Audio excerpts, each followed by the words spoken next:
Well, shoot. Well, good morning, guys.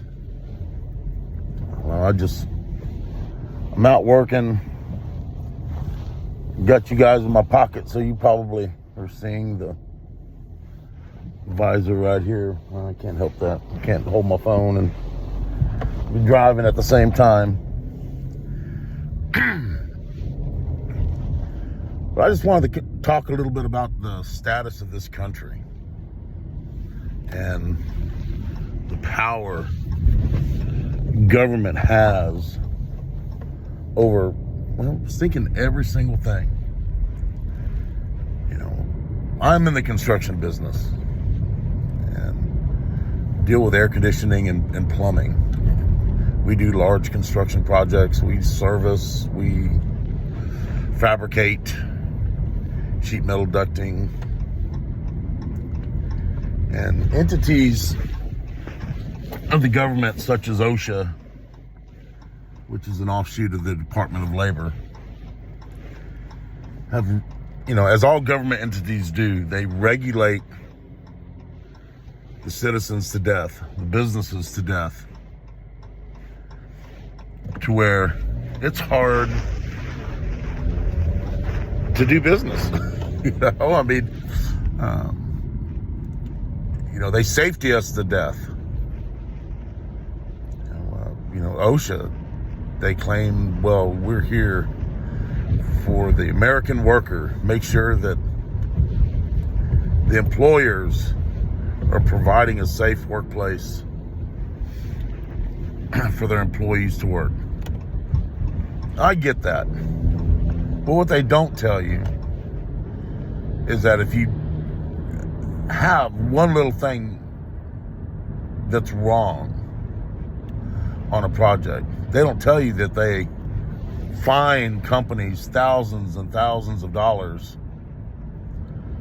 for things that, my gosh, you know, I mean, yes, we are grown men and women. We understand if something is broken, you know, not to use it. And I think the fine for an extension cord violation, if you've got the ground prong missing off of your extension cord and OSHA happens to come up and find your extension cord, you know, that's close to almost an $8,000 citation they can give you. But it's not only that, and I do get why they do that. But let me tell you, it's made the industry so scared of the government that they're making contractors jump through 1,000 hoops just to be able to work on a project. You know, they want every tidbit of information on how that employee was trained, who trained him, who trained the trainer. You know, documentation, because they're so scared that if, by gosh, that worker gets hurt, you know, that the government's going to hold them responsible. And I personally think that the government should just keep their damn hands out of our business and let this country, you know, thrive. And I'm not saying doing a job unsafely. I'm just saying leave us the hell alone and let us do our thing, man. You know, these general contractors are so scared about being sued that they put unnecessary restrictions and you know, on the people that are trying to do the work for them,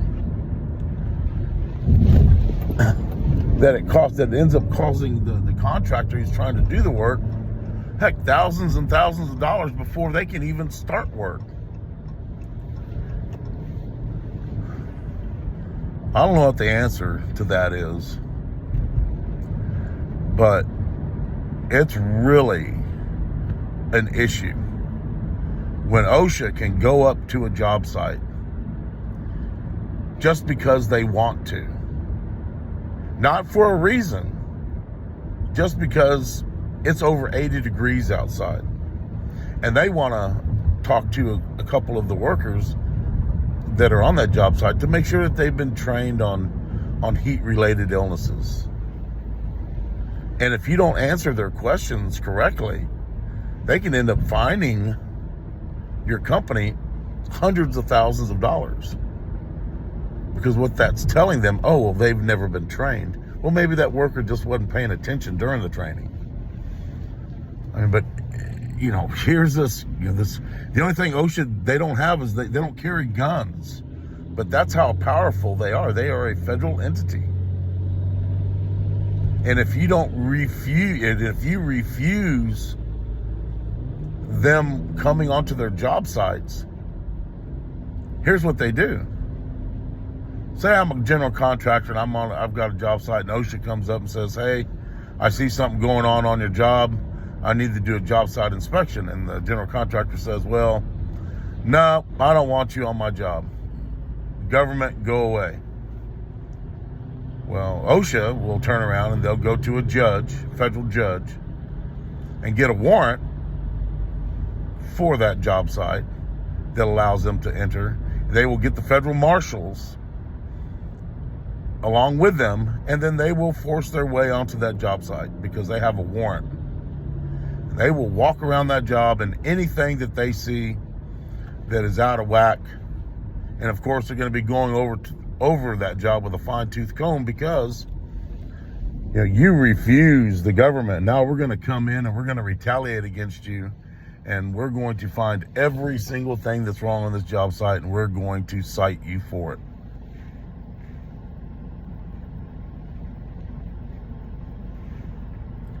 It's terrible.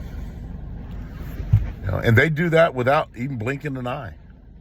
I've heard them talk about that kind of stuff. Oh, yeah, you refuse, and this is straight from OSHA's mouth. Yeah, if you refuse us coming onto your job site, we're going to go and get a warrant. We're going to come on your site with 10 OSHA inspectors, and we're going to get you for everything because you wouldn't let us on here in the first place.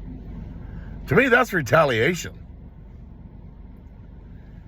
Just like any other government entity, they need to go. They need to be disbanded. Same thing with these school districts.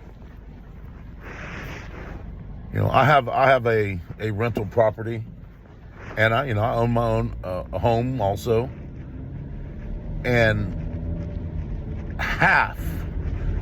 almost half of my yearly taxes for one of my properties goes to the school district. Almost half. And I have no kids that live in that rental property, or I don't have any kids in high school and public schools anyway. But yet they can still charge you outrageous amounts of money because you own that property. And it's all for the children, they say. It's all for the children. It's ridiculous what they spend their money on. These new schools look like Taj Mahals when they're done. They've got the state-of-the-art everything, state-of-the-art air conditioning systems, state-of-the-art plumbing systems, state-of-the-art everything, computer systems. And then they squall about, well, teachers don't get paid enough. Teachers get paid enough.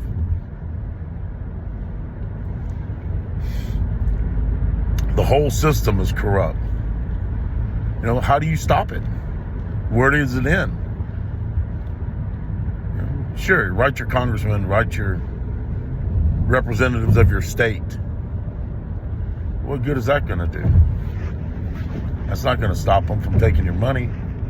Take your money every week when you take your money for everything. Everything that you do is taxed. Anything. I don't know. I was just on a rant this morning. I'm tired of the system. I think that there needs to be a change. There has to be a change. We have to put the power back to the people. Government takes what they want and they don't care. My gosh, you forget to pay your water bill, your house, they have no problem coming over and shutting that off. And we're not going to turn it on till you pay us. I think that, like I said, they give you a speeding ticket, for 10 miles over the speeding limit. Well, that was the crime of the century. My goodness. And, take some of my, take food out of my family's mouth. Why don't you? You say, well, why don't you slow down? You know what? Screw them.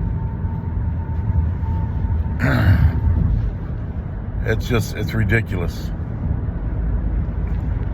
I don't know. What do y'all think about that? I mean, it's just every single thing. Everything is skyrocketed. Government's out of control. And everybody just wants to just play by the rules and, hey, don't make waves. Just comply. Comply with us. Comply with whatever we tell you to do. During COVID, no, just wear a mask. Oh wait, now don't wear a mask. Okay, well, now wear a mask. Oh, you need to take this unregulated drug and stick it in your arm.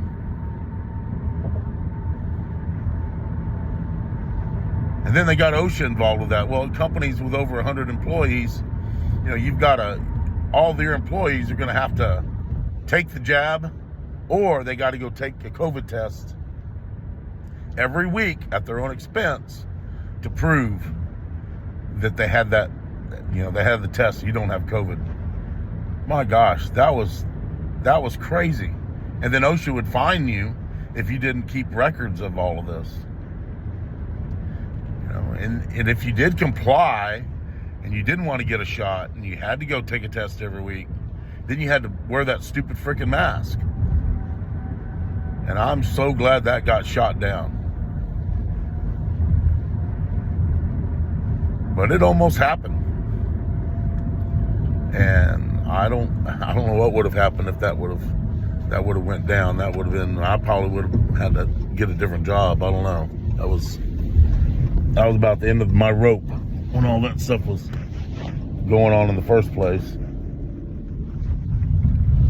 How could I try to enforce somebody to wear a mask when it's all BS? All right, well, I'm gonna let you guys go. Adios.